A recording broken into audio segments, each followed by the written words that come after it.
How to log in tutorial.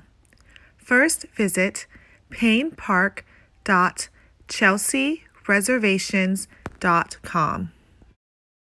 Next, you will need your 6-digit Master Pass number, which is located on the back of your Master Pass under the barcode.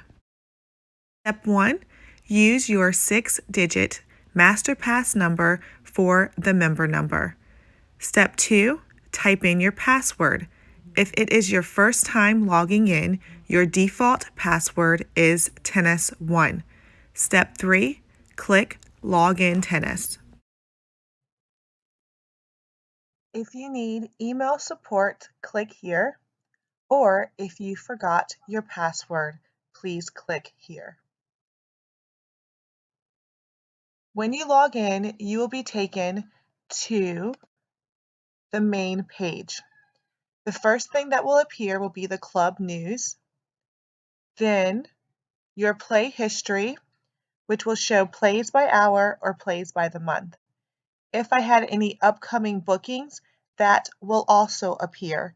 You will then just scroll right.